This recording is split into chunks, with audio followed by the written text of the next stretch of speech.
Yo, what is up, guys? It is Card Shuffler 99 here. Today, we're going to show you guys a really cool card trick.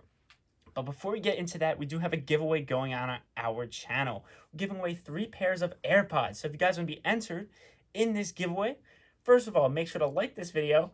Make sure you are subscribed to the channel. Turn those notifications on, which is the bell icon.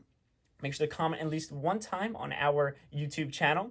Also, we'll have a link in our description to our Instagram where you got to follow us and also like our posts. And then we also have a link to our Amazon page that will be in the description down below if you guys are interested in getting anything from Amazon, especially since we're in quarantine.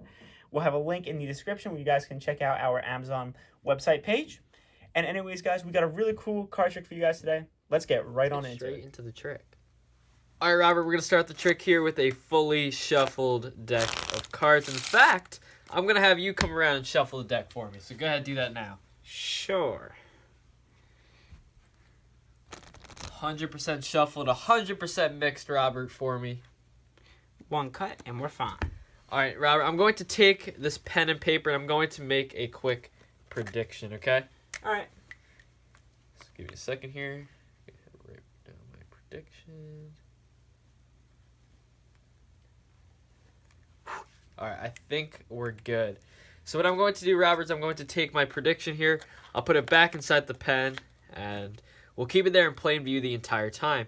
Robert, we're going to have you select a card. In fact, I'm so confident in my prediction that I'm going to bet you a whole dollar bill here. Okay, so just one normal dollar bill. So what I'm going to do here is I'm going to riffle down the deck. I'm going to have you select a card. Go ahead, call stop wherever you want. Stop. Right there, perfect. I'm going to take your $1 bill, or my $1 bill, in fact. I'm going to slide it in. Now, Robert, I'm going to show you your card, okay? What I need you to do is look at your card and remember it. Can you see it? Yes. Right there I can see it. Yep. Got it? Perfect? Yep. Okay. Take the one out. Get rid of that for now. Now, Robert, for the first time, shuffle deck of cards, $1 bill. You could have said stop wherever you wanted to. Go ahead. What was your card, Robert? The 10 of diamonds. The 10 of diamonds. It's funny here because you'll see that I actually did predict the 10 of diamonds. Now, Robert, you'll see here, if we look through the deck, you can actually see that there's no 10 of diamonds anywhere in this deck. Do you see a 10 of diamonds anywhere? No, just a 10 of hearts. It's funny because here's the second part of the trick, is where did the card actually go? Yeah, where'd it go? You see here, we had the card box here the entire time. Robert, I'm not even going to touch it. Come around for me. You're going to open that box up yourself. Go ahead, open the box and reveal for everybody your card, the 10 of diamonds. That is the trick, guys, and let's get straight into the tutorial. Alright, guys, so let's get straight into the tutorial for this pretty cool card trick. So, you're going to need a couple things for this trick. The first thing you're going to need is a piece of paper and obviously a marker. You're going to need a deck of cards with a duplicate. So you're going to need a duplicate for this trick. But obviously, you know, you're going to kind of need 2 decks in a sense because you will need that duplicate. But you're going to need some double-sided tape. You'll need a dollar bill. So just get yourself a dollar bill. And that's really it. So the secret to this trick generally is going to be this right here. So we have a gimmick $1 bill.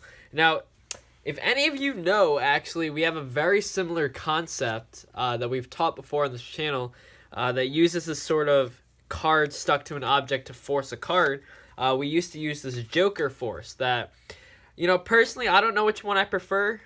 You could have done the Joker force. Generally, what that is, I don't know if there's, yeah, there is a Joker. What you would do is you would take a Joker, and on the back of the Joker, you would take the card you're going to force. You would double-side tape it, like, right about here, and basically when you double-side tape it here, you're going to cut off the excess card. So basically, if you keep the Joker face up, it looks like a normal Joker, and then when you fan out the deck, so when you were to spread out the deck or fan it out, and then you put the Joker inside, basically, like this, basically what happened was when you went through, it looked like... essentially, so it would look like this. So if this king was stuck to this Joker right here, basically it would look like, if I had a fan here, it would look something like that. And then people would be like, oh, I selected the king.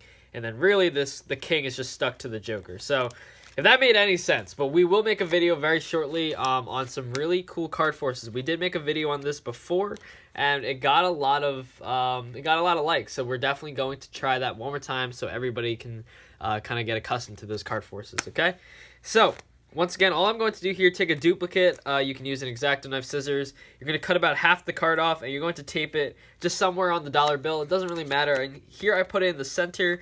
If you really wanted to, if you were to tape it closer to the edge, then you could line up the edge, because it is slightly difficult when you're putting this in. So essentially what's happening is when I put this in here, you have to line up the card here with the deck and then show it, because obviously if it was like over here and you're showing it, that does not look good right there, right? So you don't want to show like that. So that's something you can keep into account. So if you wanted to have the card lined up against the edge, then you could line up the edge with the edge of the cards. It's just an idea if you guys want to do that. So get that done. That's where the double-sided tape comes into play. You're going to just tape this on, and you can portray this as a normal dollar bill. You're going to want to pretend like it's a normal dollar bill. You know, and I like to go with the idea that we're going to bet with this. So this is a Jay Sankey trick, just so you guys know. All right. Anyway, let's get straight into how you're going to run around with this trick. So first thing, duplicate 10 that's not on the dollar bill is going to go into the box. Now, to make this trick a little bit better, you can put this in a picture frame. You can put this in your shoe. You can put this anywhere you want it to. It's essentially making the card teleport, you know, wherever you want. So you can do that wherever you want. Obviously, the simplest version, just have a card box, but you could obviously put that card wherever you wanted to. If you don't have a box, you can honestly just put it, you know, in a pocket or something like that, and you're good to go. Anyway, you're gonna want to start with a blank paper and some, you know, and a pen. If you're, you know, at a restaurant or something, you can use a napkin. Anything like that will work. Okay, so we're gonna start the trick out. You can use the dollar bill. Just don't show that back, but you can obviously keep the dollar bill on the table there. You're going to basically spread the deck out, and you're going to have them basically shuffle the deck. So they can go ahead, they can take the deck, and they can give it a quick shuffle. Any type of shuffle that they want is going to be fair game, but have them shuffle the deck. If you're shuffling the deck, you know, obviously it kind of feels weird. You know, people aren't really satisfied unless they shuffle the deck. So let them shuffle the deck. Once it's shuffled, what you're going to do is you're going to make your prediction. So all I do is I take the paper out, and I'm going to write the 10 of diamonds. This is the card that's on the dollar bill. This is the card that's in the box. Okay, so those are going to match, essentially. Okay? So now that you're in this position here, what you're going to do is you're going to take the deck. Prediction's already set. You're going to keep that face down. What you're going to do is you're going to riffle down the side, and you can truly have them 6-stop wherever they wanted to. If you wanted, you could dribble the cards, but then obviously you're going to have to stick the dollar bill and put the top back on if you really wanted to do it like that. Take the dollar bill, make sure you know which way it's faced, so you put it in the right way, obviously. You know, you don't want to put this in the wrong way. So you're going to riffle down, have them say stop. Let's say they say stop here. You're going to slip this in.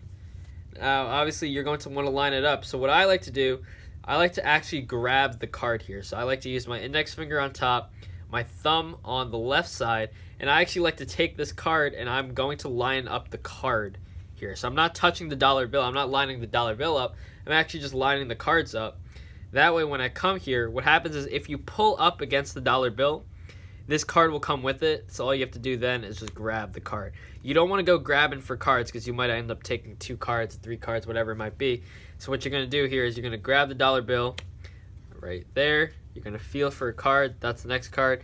From there, you're going to show them the card. So obviously, this is where lining it up is very important, right? Because if the dollar bill is out here, that doesn't look too good to the spectator. So just line it up. From there, you can show the dollar bill if you want to, just not the back. It's up to you how you guys wanted to go about that. But take this, just throw it out of the way. You don't need it anymore. From there, you can do one of 2 things. You can show your prediction, or you can spread out the deck and ask them if they can see their card, and obviously it's not going to be in here because it's stuck here and in the box. And that's where you're going to show your prediction. So once again, you could do this at any point. You could show the prediction before you spread the deck out, or you could show it after you spread the deck out, but you show it, and at that point, they're already amused. They're like, wow, where's my card? That you can even give them the deck. There's no double-sided tape in this deck or anything, so you know, you can go through and they can look through and they're not going to find their card. You predicted their card, which is even better.